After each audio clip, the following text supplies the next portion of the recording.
Here we are in the design tool itself. You'll notice there's a menu bar at the top. So the 12-inch and the 6-inch quick link grids and designs are all in this link. Columns, arches, and ceilings, that's all a part of the calculator tool, which we'll look at next. So back to the quick links. You'll see that we can have imperial or metric measurements. We'll stick to metrics because that's what I'm most comfortable with.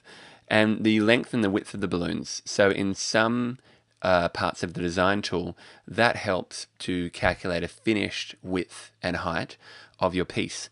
For now though, in the 12-inch grid and the 12-inch X pattern, it doesn't apply. However, in the 6-inch grid, I've managed to do a little bit more calculations to work out a rather accurate finished height and width based on your entered balloon size. So we'll get to that in a second.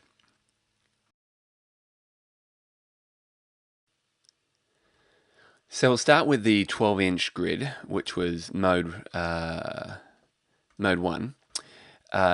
As you actually select a different drop-down, it creates extra models. So back to model 1, we're at the 12-inch grid, so we've got vertical and horizontal lines.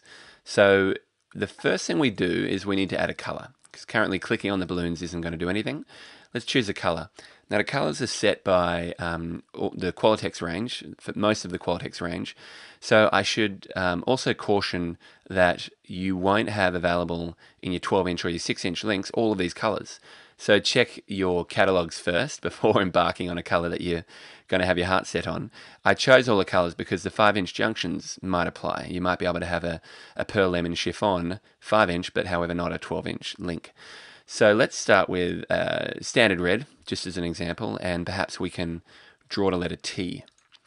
So I'm simply clicking on the balloons. If I click twice, it just removes it. And we can work up to a certain amount of rows. Now, obviously, the bigger you want, the better it is, or you can have an uneven or an even number of rows. I can count 1, 2, and then I'll have my junction. 1, 2, 3, I'll go down, 1, 2, 3.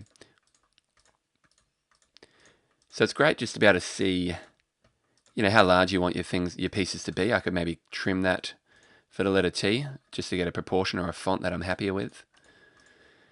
Now let's add a second color perhaps for the junctions. Let's choose black.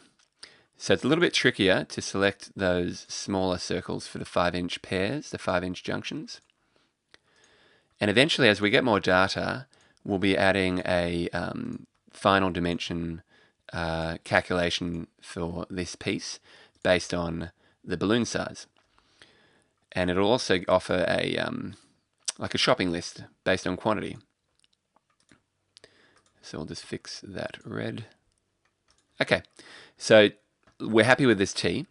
We can now click the tidy up button just here, and it'll remove all of the unused quick links to the left and underneath it. And once you click tidy up, you can actually print it now. And the great thing is, even if you're using a black and white printer, it's giving you a color code. They're all color 1 right now, but if I, for instance, had black in some components of it and click print, you'll see the 12-inch links.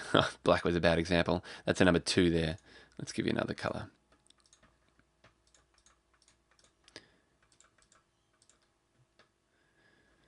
You can see the colors are now defined by numbers. So 1, 2 on the black, and 3 is the blue.